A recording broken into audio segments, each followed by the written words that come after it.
happy Friday. I don't know what day it is. Friday. Just gonna play with the blinds. I hope everyone's having a great day. I think I'm getting a little bit sick, so let's just pretend that we're not.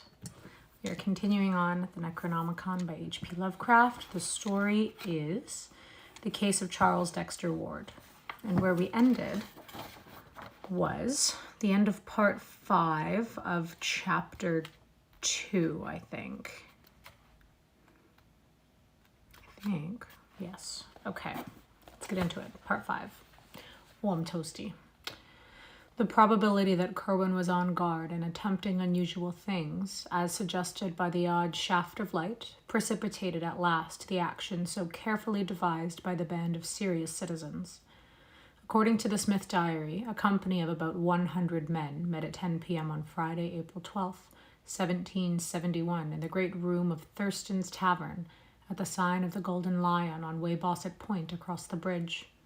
Of the guiding group of prominent men, in addition to the leader, John Brown, there were present Dr. Bowen, with his case of surgical instruments, President Manning, without the great periwig, the largest of the colonies, for which he was noted, Governor Hopkins, wrapped in his dark cloak and accompanied by his seafaring brother Essay,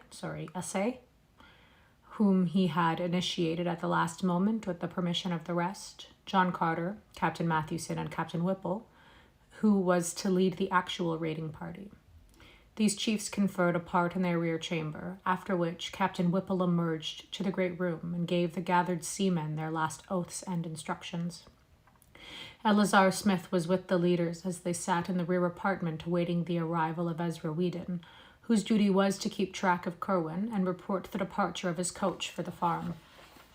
About 10:30, a heavy rumble was heard on the great bridge, followed by the sound of a coach in the street outside, and at that hour there was no need of waiting for Whedon in order to know that the doomed man had set out for his last night of unhallowed wizardry. Do I play sports or dance? No, I do not. A moment later, as the receding coach clattered faintly over the muddy dock bridge, Whedon appeared, and the raiders fell silently into military order in the street, shouldering the firelocks, fowling pieces, or whaling harpoons which they had with them. Whedon and Smith were with the party, and of the deliberating citizens, there were present for active service Captain Whipple, the leader, Captain S.A. Hopkins, John Carter, President Manning, Captain Mathewson, and Dr. Bowen, together with Moses Brown, who had come up at the 11th hour, though absent from the preliminary session in the tavern. All these free men and their 100 sailors began the long march without delay, grim and a trifle apprehensive as they left the muddy dock behind and mounted the gentle rise of Broad Street toward the Pawtuxet Road. Just beyond Elder Snow's church, some of the men turned back to take a parting look at Providence, lying outspread under the early spring stars. Steeples and gables rose dark and shapely, and salt breezes swept up gently from the cove north of the bridge. Vega was climbing above the great hill across the water, whose crest of trees was broken by the roof line of the unfinished college edifice. At the foot of that hill, and along the narrow mounting lane of its side, the old town dreamed. Old Providence, for whose safety and sanity so monstrous and colossal a blasphemy was about to be wiped out. An hour and a quarter later, the raiders arrived, as previously agreed, at the Fenner farmhouse, where they heard a final report on their intended victim. He had reached his farm over half an hour before, and the strange light had soon afterward shot once in the sky, but there were no lights in any visible windows. This was always the case of late. Even as this news was given, another great glare arose toward the south, and the party realized that they had indeed come close to the scene of awesome and unnatural wonders. Captain Whipple now ordered his force to separate into 3 divisions, one of 20 men under Eleazar Smith to strike across to the shore and guard the landing place against possible reinforcements for Curwen until summoned by a messenger for desperate service. A second of 20 men under Captain S.A. Hopkins to steal down into the river valley behind the Curwen farm and demolish, with axes or gunpowder, the oaken door in the high, steep bank. And the third to close in on the house and adjacent buildings themselves. Of this division, 1/3 was to be led by Captain Mathewson to the cryptical stone edifice with high, narrow windows, another third to follow Captain Whipple himself to the main farmhouse, and the remaining third to preserve a circle around the whole group of buildings until summoned by a final emergency signal. Hello. The river party would break down the hillside door at the sound of a single whistle blast, waiting and capturing anything which might issue from the regions within. At the sound of 2 whistle blasts, it would advance through the aperture to opposite the enemy, or to oppose the enemy, or join the rest of the raiding contingent. The party at the stone building would accept these respective signals in an analogous manner, forcing an entrance at the first, and at the second descending whatever passage into the ground might be discovered, and joining the general or focal warfare expected to take place within the caverns. A third or emergency signal of 3 blasts would summon the immediate reserve from its general guard duty, its 20 men dividing equally and entering the unknown depths through both farmhouse and stone building. Captain Whipple's belief in the existence of catacombs was absolute, and he took no alternative into consideration when making his plans. He had with him a whistle of great power and shrillness, and did not fear any upsetting or misunderstanding of signals. The final reserve at the landing, of course, was nearly out of the whistle's range, hence would require a special messenger if needed for help. Moses Brown and John Carter went with Captain Hopkins to the riverbank, while President Manning was detailed with Captain Mathewson to the stone building. Dr. Bowen, with Ezra Whedon, remained in Captain Whipple's party, which was to storm the farmhouse itself. The attack was to begin as soon as a messenger from Captain Hopkins had joined Captain Whipple to notify him of the river party's readiness. The leader would then deliver the loud signal blast, and the various advance parties would commence their simultaneous attack on 3 points. Ace just joined. Shortly before 1 a.m., the 3 divisions left the Fenner farmhouse, one to guard the landing, another to seek the river valley and the hillside door, and the third to subdivide and attend to the actual buildings of the Kerwin farm. Eleazar Smith, who accompanied the shore guarding party, records in his diary an uneventful march and a long wait on the bluff by the bay, broken once by what seemed to be the distant sound of the signal whistle, and again by a peculiar muffled blend of roaring and crying and a powder blast which seemed to come from the same direction. Later on, one man thought he caught some distant gunshots, and still later, Smith himself felt the throb of titanic, thunderous words resounding in upper air. It was just before dawn that a single, haggard messenger with wild eyes and a hideous, unknown odor about his clothing appeared and told the detachment to disperse quietly to their homes, and never again think or speak of the night's doings, or of him who had been seen by never again to think or speak of the night's doings, or of him who had been Joseph Kerwin. Something about the bearing of the messenger carried a conviction which his mere words could never have conveyed, for though he was a seaman known to many of them, there was something obscurely lost or gained in his soul which set him forevermore apart. It was the same later on when they had met other old companions who had gone into that zone of horror. Most of them had lost or gained something imponderable and indescribable. They had seen or heard or felt something which was not for human creatures and could not forget it. From them there was never any gossip, for to even the commonest of mortal instincts there are terrible boundaries. And from that single messenger, the party at the shore caught a nameless awe which almost sealed their own lips. Very few are the rumors which ever came from any of them, and Eleazar Smith's diary is the only written record which has survived from that whole expedition which set forth from the sign of the Golden Lion under the stars. Charles Ward, however, discovered another vague sidelight in some Fenner correspondence which he found in New London, where he knew another branch of the family had lived.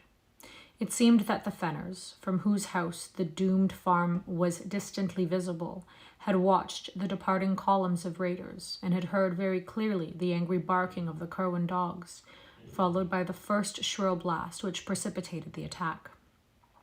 The first blast had been followed by a repetition of the great shaft of light from the stone building, and, in another moment, after a quick sounding of the second signal ordering a general invasion, there had come a subdued prattle of musketry, followed by a horrible roaring cry which the correspondent, Luke Fenner, had represented in his epistle by the characters "war, rar."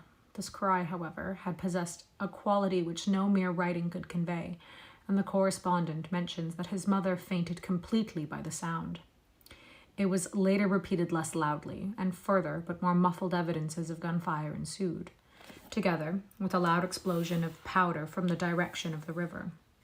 About an hour afterward, all the dogs began to bark frightfully, and there were vague ground rumblings so marked that the candlesticks tottered on the mantelpiece. A strong smell of sulphur was noted, and Luke Fenner's father declared that he heard the third or emergency whistle sound, though the others failed to detect it. Muffled musketry sounded again, followed by a deep scream less piercing, but even more horrible than those which had preceded it.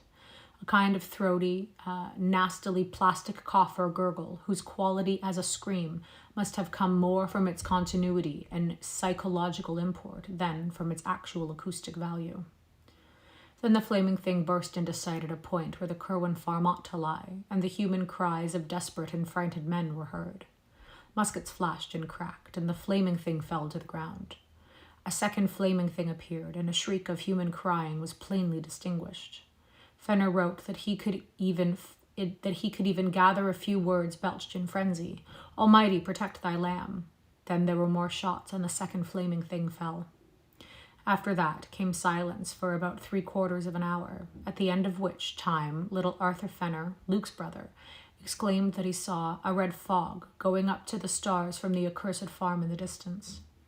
No one but the child can testify to this, but Luke admits the significant coincidence implied by the panic of almost convulsive fright, which, at the same moment, arched the backs and stiffened the fur of the 3 cats then within the room. Spooky. Okay. 5 minutes later, a chill wind blew up, and the air became suffused with such an intolerable stench that only the strong freshness of the sea could have prevented its being noticed by the shore party or by any wakeful souls in Pawtuxet village. This stench was nothing which any of the Fenners had ever encountered before, and produced a kind of clutching, amorphous fear beyond that of the tomb or the charnel house. Close upon it came the awful voice which no hapless hearer will ever be able to forget. It thundered out of the sky like a doom, and windows rattled as its echoes died away. It was deep and musical, powerful as a bass organ, but evil as the forbidden books of the Arabs. What it said no man can tell, for it spoke in an unknown tongue. What it said no man can tell, for it spoke in an unknown tongue, but this is the writing Luke Fenner set down to portray the demonic intonations. And there's no way, so I'm just going to show you. Right there. Yeah, there's no way. Not till the year 1919 did any soul link this crude transcript with anything else in mortal knowledge, but Charles Ward paled as he recognized what Mirandola had denounced in Shudders as the ultimate horror among black magic's incantations. I'm glad I didn't read it. An unmistakably human shout or deep, chorused scream seemed to answer this malign wonder from the Curwen farm, after which the unknown stench grew complex with an added odor equally intolerable. A wailing distinctly different from the scream now burst out and was protracted ululantly in rising and falling paroxysms. At times it became almost articulate, though no auditor could trace any definite words, and at one point it seemed to verge toward the confines of diabolic and hysterical laughter. Then a yell of utter, ultimate fright and stark madness wrenched from scores of human throats, a yell which came strong and clear, despite the depth from which it must have burst, after which darkness and silence ruled all things. Spirals of acrid smoke ascended to blot out the stars, though no flames appeared and no buildings were observed to be gone or injured on the following day. Toward dawn, 2 frightened messengers with monstrous and unplaceable odors saturating their clothing knocked at the Fenner door and requested a keg of rum, for which they paid very well indeed. One of them told the family that the affair of Joseph Curwen was over, and that the events of the night were not to be mentioned again. Arrogant as the order seemed, the aspect of him who gave it took away all resentment and lent it a fearsome authority, so that only these furtive letters of Luke Fenner, which he urged his Connecticut relative to destroy, remained to tell what was seen and heard. The non-compliance of that relative... I lost my spot. The non-compliance of that relative, whereby the letters were saved after all, has alone kept the matter from a merciful oblivion. Charles Ward had one detail to add as a result of a long canvass of Pawtuxet residents for ancestral traditions. Old Charles Slocum of that village said that there was known to his grandfather a queer rumor concerning a charred, distorted body found in the fields a week after the death of Joseph Curwen was announced. What kept the talk alive was the notion that this body, so far as could be seen in its burnt and twisted condition, was neither thoroughly human nor wholly allied to any animal which Pawtuxet folk had ever seen or read about. Part 6. Ugh, can't wait to get back into our normal room. You okay there? AC's all curled up, you can't see him. Okay, part 6. Not one man who participated in that terrible raid could ever be induced to say a word concerning it, and every fragment of the vague data which survives comes from those outside the final fighting party. There is something frightful in the case with which these actual raiders destroyed such scraps which bore the least allusion to the matter. 8 sailors had been killed, but although their bodies were not produced, their families were satisfied with the statement that a clash with customs officers had occurred. The same statement also covered that numerous cases of wounds, all of which were extensively bandaged and treated only by Dr. Jabez Bowen, who had accompanied the party. Hardest to explain was the nameless odor clinging to all of the raiders, a thing which was discussed for weeks. Of the citizen leaders, Captain Whipple and Moses Brown were most severely hurt, and letters of their wives testify the bewilderment which their reticence and close guarding of their bandages produced. Psychologically, every participant was aged, sobered, and shaken. It is fortunate that they were all strong men of action and simple orthodox religionists, for with more subtle introspectiveness and mental complexity, they would have fared ill indeed. President Manning was the most disturbed, but even he outgrew the darkest shadow and smothered memories and prayers. Every man of those leaders had a stirring part to play in the later years, and it is perhaps fortunate that this is so. Little more than a 12-month after Captain Whipple led the mob who burnt the revenue ship Gaspee I'm sick, that's my excuse. Little more than a 12-month afterward, Captain Whipple led the mob who burnt the revenue ship Gaspee, and in this bold act we may trace one step in the blotting out of unwholesome images. There was delivered to the widow of Joseph Curwen a sealed leaded coffin of curious design, obviously found ready on the spot when needed, in which she was told her husband's body lay. He had, it was explained, been killed in a customs battle about which it was not politic to give details. More than this, no tongue ever uttered of Joseph Curwen's end, and Charles Ward had only a single hint wherewith to construct a theory. This hint was the merest thread, a shaky underscoring of a passage in Jedediah Orne's confiscated letter to Curwen, partly copied in Ezra Whedon's handwriting. The copy was found in the possession of Smith's descendants, and we are left to decide whether Whedon gave it to his companion after the end, as a mute clue to the abnormality which had occurred, or whether, as is more probable, Smith had it before and added the underscoring himself from what he had managed to extract from his friend by shrewd guessing and adroit cross-questioning. The underlined passage is merely this: I say to you again, do not call up anything that you cannot put down, by the which I mean any that can in turn call up somewhat against you, whereby your powerfulest devices may not be of use. Ask of the lesser, lest the greater shall not wish to answer and shall command more than you. In the light of the passage, and reflecting on what last unmentionable allies a beaten man might try to summon in his direst extremity, Charles Ward may well have wondered whether any citizen of Providence killed Joseph Curwen. The deliberate effacement of every memory of the dead man from Providence life and annals was vastly aided by the influence of the raiding letters. They had not at first meant to be so thorough, and had allowed the widow and her father and child to remain in ignorance of the true conditions. But Captain Tillinghast was an astute man, and soon uncovered enough rumors to whet his horror and cause him to demand that his daughter and granddaughter change their name, burn the library and all remaining papers, and chisel the inscription from the slate slab above Joseph Curwen's grave. He knew Captain Whipple well, and probably extracted more hints from that bluff mariner than anyone else ever gained respecting the end of the accursed sorcerer. From that time on, the obliteration of Curwen's memory became increasingly rigid, extending at last, by common consent, even to the town records and files of the Gazette. It can be compared in spirit only to the hush that lay on Oscar Wilde's name for a decade after his disgrace. What is Oscar Wilde's disgrace? Being gay. And an extent only to the fate of that sinful king of Runagur in Lord Dunsany's tale, whom the gods decided must not only cease to be, but must cease to ever have been.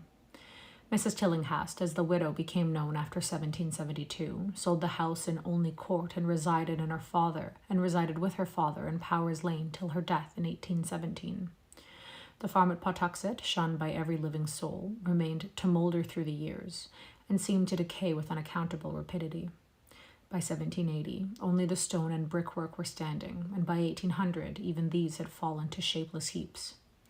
None ventured to pierce the tangled shrubbery on the river bank, behind which the hillside door may have lain, nor did any try to frame a definite image of the scenes amidst which Joseph Curwen departed from the horrors he had wrought. Only robust old Captain Whipple was heard by alert listeners to mutter once in a while to himself, "Pox on that," but he had no business to laugh while he screamed. 'Twas as though the damned blank had something up his sleeve. For half a crown I'd burn his blank house. Chapter 3, Part 1. This is called A Search and an Evocation.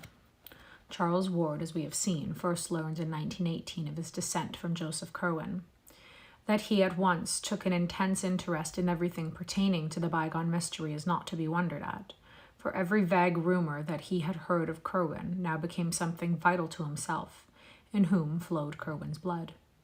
No spirited and imaginative genealogist could have done otherwise than begin forthwith an avid and systematic collection of Curwen data. In his first delvings, there was not the slightest attempt at secrecy, so that even Dr. Lyman hesitates to date the youth's madness from any period before the close of 1919. He talked freely with his family, though his mother was not particularly pleased to own an ancestor like Curwen, and with the officials of the various museums and libraries he visited. In applying to private families for records thought to be in their possession, he made no concealment of his object, and shared the somewhat amused skepticism with which the accounts of the old diarists and letter writers were regarded. He often expressed a keen wonder as to what really had taken place a century and a half before at that Pawtuxet farmhouse, whose site he vainly tried to find, and what Joseph Curwen really had been. When he came across the Smith Diary and Archives and encountered the letter from Jedediah Orne, he decided to visit Salem and look up Curwen's early activities and connections there, which he did during the Easter vacation of 1919.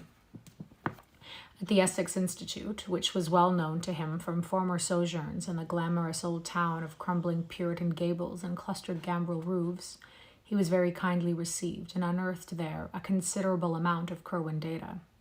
He found that his ancestor was born in Salem Village, now Danvers, 7 miles from town, on the 18th of February, OS, 1662-63, and that he had run away to sea at the age of 15, not appearing again for 9 years, when he returned with the speech, dress, and manners of a native Englishman, and settled in Salem proper. At that time, he had little to do with his family, but spent most of his hours with the curious books he had brought from Europe, and the strange chemicals which came for him on ships from England, France, and Holland. Certain trips of his into the country were the objects of much local inquisitiveness, and were whisperingly associated with vague rumors of fires on the hill at night. Kerwin's only close friends had been one Edward Hutchinson of Salem Village and one Simon Orne of Salem. With these men, he was often seen in conference about the common, and visits among them were by no means infrequent. Hutchinson had a house well out towards the woods, and it was not altogether liked by sensitive people because of the sounds heard there at night. He was said to entertain strange visitors, and the lights seen from his windows were not always of the same color. The knowledge he displayed concerning long-dead persons and long-forgotten events was considered distinctly unwholesome, and he disappeared about the time the witchcraft panic began, never to be heard from again. At that time, Joseph Kerwin also departed, but his settlement in Providence was soon learned of. Simon Orne lived in Salem until 1720, when his failure to grow visibly old began to excite attention. He thereafter disappeared, though 30 years later his precise counterpart and self-styled son turned up to claim his property. The claim was allowed on the strength of documents in Simon Orne's known hand, as Jedediah Orne continued to dwell in Salem until 1771, when certain letters from Providence citizens to Reverend Thomas Barnard and others brought about his quiet removal to parts unknown. Certain documents by and about all of these strange matters were available at the Essex Institute, the courthouse, and the Registry of Deeds, and it included both harmless commonplaces, such as land titles and bills of sale, and furtive fragments of a more provocative nature. There were 4 or 5 unmistakable allusions to them on the witchcraft trial records, as when one Hepzibah Lawson swore on July 10th, 1692, at the court of Oyer and Terminen under Judge Hawthorne, that 40 witches and the black man were wont to meet in the woods behind Mr. Hutchinson's house, and when Amity Howe declared at a session of August 8th before the Judge Gedney that Mr. G.B., George Burroughs, on that night put the devil his mark upon Bridget S., Jonathan A., Simon O., Deliverance W., Joseph C., Susan P., Mehetable C., and Deborah B. Then there was a catalogue of Hutchinson's uncanny library as found after his disappearance, and an unfinished manuscript in his handwriting, couched in a cipher none could read. Ward had a photostatic copy of his manuscript made and began to work casually on the cipher as soon as it was delivered to him. After the following August, his labors on the cipher became intense and feverish, and there is reason to believe, from his speech and conduct, that he hit upon the key before October or November. He never stated, though, whether or not he had succeeded. But of greatest immediate interest was the Orne material. It took Ward only a short time to prove from identity of penmanship, a thing he had already considered established from the text of the letter to Kerwin, namely, that Simon Orne and his supposed son were one and the same person. As Orne had said to his correspondent, it was hardly safe to live too long in Salem. Hence, he resorted to a 30-year-old sojourn abroad and did not return to claim his lands, except as a representative of a new generation. Orne had apparently been careful to destroy most of his correspondence. It's not my usual room. I have a sick patient in the other room. So, this is where we are for now. This is my desk. He's here. We're just in a different room. Yeah. Orne had apparently been careful to destroy most of his correspondence, but the citizens who took action in 1771 found and preserved a few letters and papers which excited their wonder. There were cryptic formulae and diagrams in his and other hands, which Ward now either copied with care or had photographed, and one extremely mysterious letter in a chirography that the searcher recognized from items in the Registry of Deeds as positively Joseph Kerwin's. Excuse me. Thank you. I also hope he gets well soon. This Kerwin letter, though undated as to the year, was evidently not the one in answer to which Orne had written the confiscated missive, and from internal evidence, Ward placed it not much later than 1750. It may not be amiss to give the text in full, as a sample of the style of one whose history was so dark and terrible. The recipient is addressed as Simon, but a line, whether drawn by Kerwin or Orne, Ward could not tell, is run through the word. This is also written in Old English, so this is going to be hard. So Providence, 1st of May. Brother, My honored antient friend, due respects and earnest wishes to him whom we serve for your eternal power. I am just come upon that which you ought to know concerning the matter of the last extremity and what to do regarding it. I am not disposed to follow you in going away on account of my years, for Providence hath not ye sharpness of ye bay in hunting out uncommon things and bringing to trial. I am tied up in ships and goods, and could not do as you did. Besides the which, my farm at Pawtuxet hath under it that you know, that would not wait for my coming back as an other. But I am not unready for hard fortunes, as I have told you, and have long worked upon ye way of getting back after ye lost. I last night struck on ye words that bring up Yog Shugthoth, and saw for ye first time the face spoke of by Ibn Shakabak in ye blank.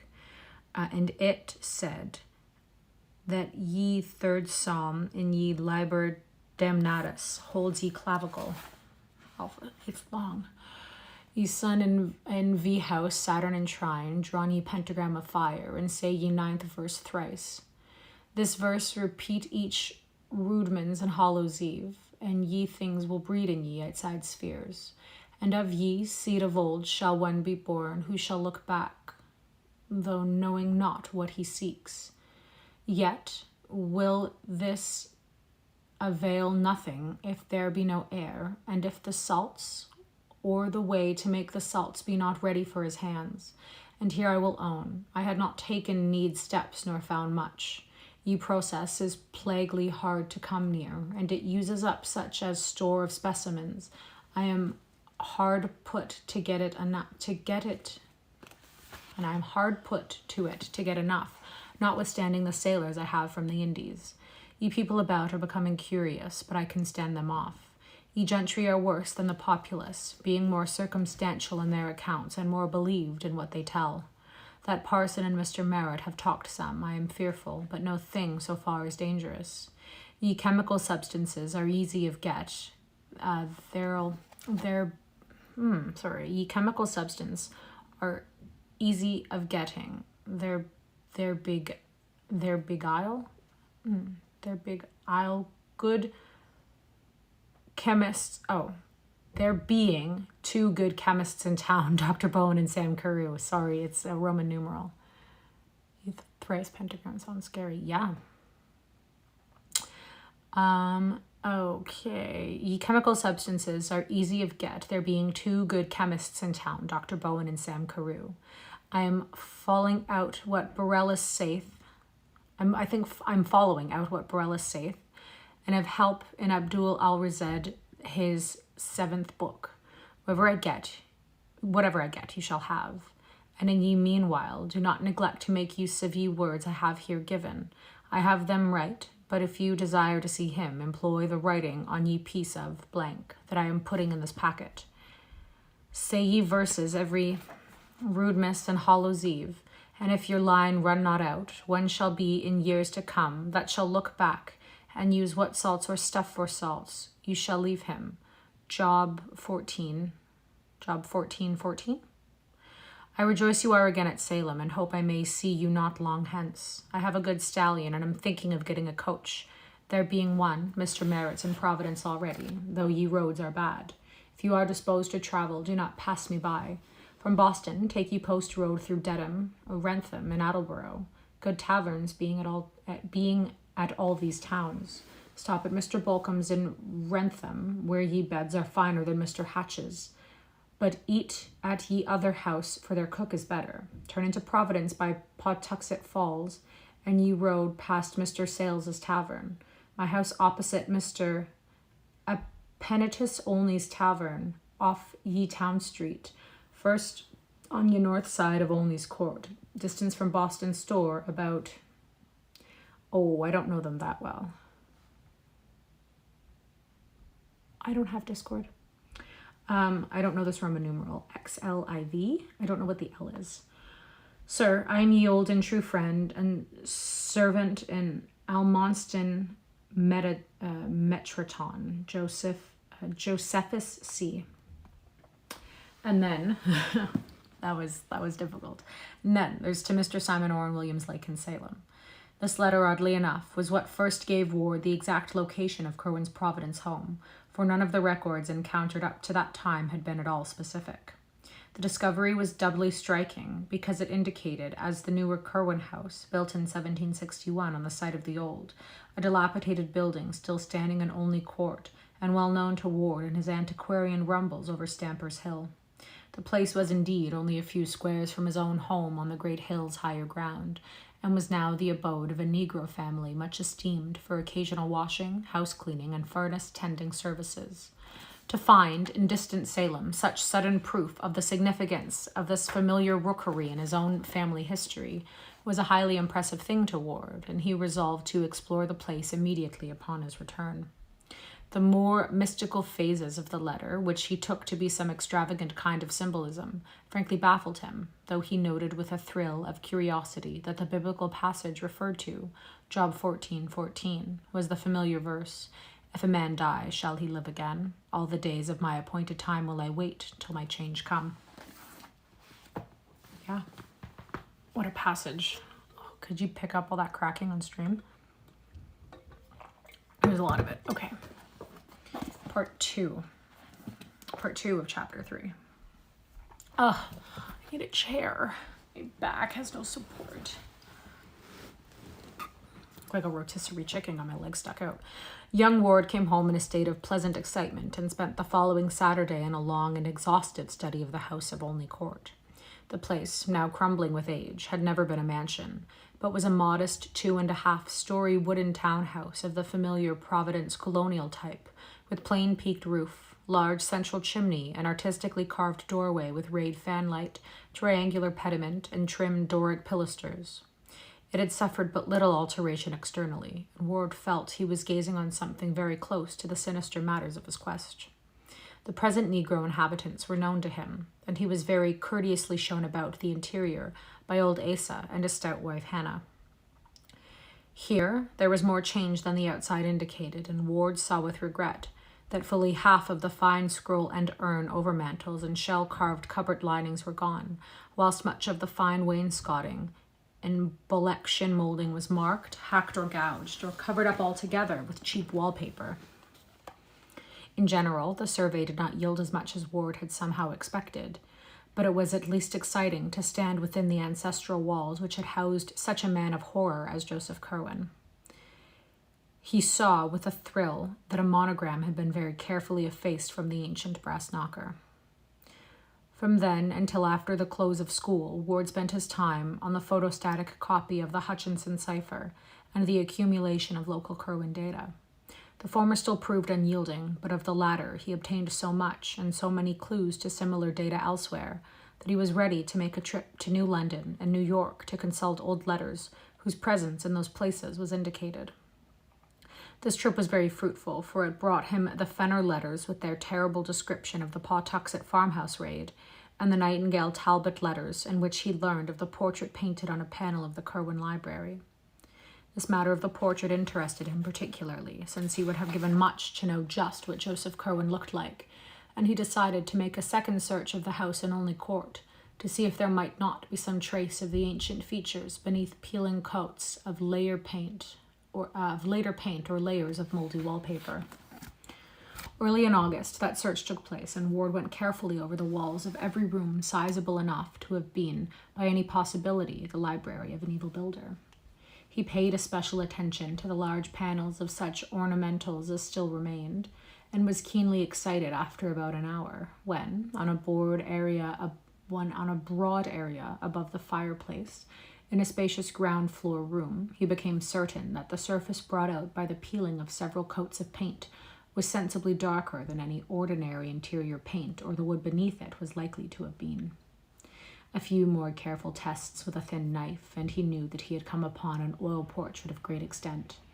With truly scholarly restraint, the youth did not risk the damage which an immediate attempt to uncover the hidden picture with a knife might have done, but just retired from the scene of his discovery to enlist expert help.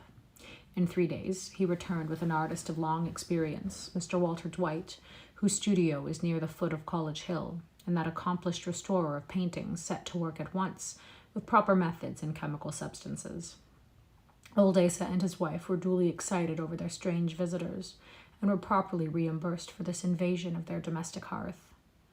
As day by day the work of restoration progressed, Charles Ward looked on with growing interest at the lines and shades gradually unveiled after their long oblivion. Dwight had begun at the bottom, hence, since the picture was a 3/4 length one, the face did not come out for some time. It was meanwhile seen that the subject was a spare, well-shaped man with dark blue coat, embroidered waistcoat, black satin small clothes, and white silk stockings, seated in a carved chair against the background of a window with wharves and ships beyond. When the head came out, it was observed to bear a neat Albemarle wig, and to possess a thin, calm, undistinguished face which seemed somehow familiar to both Ward and the artist. Only at the very last, though, did the restorer and his client begin to gasp with astonishment at the details of that lean, pallid visage, and to recognize with a touch of awe the dramatic trick which heredity had played. For it took the final bath of oil and the final stroke of the delicate scraper to bring out fully the expression which centuries had hidden, and to confront the bewildered Charles Dexter Ward, dweller in the past, with his own living features in the countenance of his horrible great-great-great-grandfather. Ward brought his parents to see the marvel he had uncovered, and his father at once determined to purchase the picture, despite its execution on stationary paneling. The resemblance to the boy, despite an appearance of rather great age, was marvelous, and it could be seen that through some trick of atavism, the physical contours of Joseph Curwen had found precise duplication after a century and a half. Mrs. Ward's resemblance to her ancestor was not at all marked, though she could recall relatives who had some of the facial characteristics shared by her son and the bygone Curwen. She did not relish the discovery, and told her husband that he had better burn the picture instead of bringing it home. There was, she averred, something unwholesome about it, not only intrinsically, but in its very resemblance to Charles. Mr. Ward, however, was a practical man of power and affairs, a cotton manufacturer with extensive mills at River Point in the Pawtuxet Valley, and not one to listen to female scruples. The picture impressed him mightily with its likeness to his son, and he believed the boy deserved it as a present. In his opinion, it is needless to say, Charles most heartily concurred, and a few days later, Mr. Ward located the owner of the house and a small rodent-featured person with a guttural accent, and obtained the whole mantle, an overmantle bearing the picture at a curtly fixed price, which cut short the impending torrent of unctuous haggling. It now remained to take off the paneling and remove it to the Ward house, where provisions were made for its thorough restoration and installation, with electric or mock fireplace in Charles's third-floor study library. To Charles was left the task of superintending this removal, and on the 28th of August, he accompanied 2 expert workmen from the Crooker decorating firm to the house in Olney Court, where the mantle and portrait-bearing overmantle were detached with great care and precision for transportation in the company's motor truck. There was left a space of exposed brickwork marking the chimney's course, and in this young Ward observed a cubical recess about a foot square, which must have lain directly behind the head of the portrait. Curious as to what such a space might mean or contain, the youth approached and looked within, finding beneath the deep coatings of dust and soot some loose yellow papers, a crude thick copybook, and a few mouldering textile shreds, which may have formed the ribbon binding the rest together. Blowing away the bulk of the dirt and cinders, he took up the book and looked at the bold inscription on its cover. It was in a hand which he had learned to recognize at the Essex Institute, and proclaimed the volume as the journal and notes of Joseph Curwen, gentleman of Providence Plantations, late of Salem. Excited beyond measure by his discovery, Ward showed the book to the 2 curious workmen beside him. Their testimony is absolute as to the nature and genuineness of the finding, and Dr. Willett relies on them to help establish his theory that the youth was not mad when he began his major eccentricities. All the other papers were likewise in Curwen's handwriting, and one of them seemed especially portentous because of its inscription, "To him who shall come after, and how he may get beyond time and ye spheres." Another was in a cipher the same, Ward hoped, as the Hutchinson cipher, which had hitherto baffled him.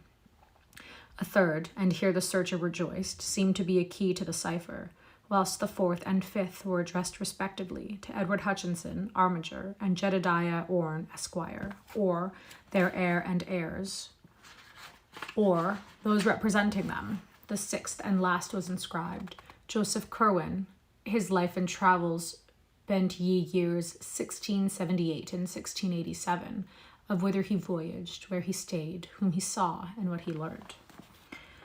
And that is where we're going to end today. So, thank you for reading with me through my sickness. I hope you have a great day, and we'll see you tomorrow. Bye.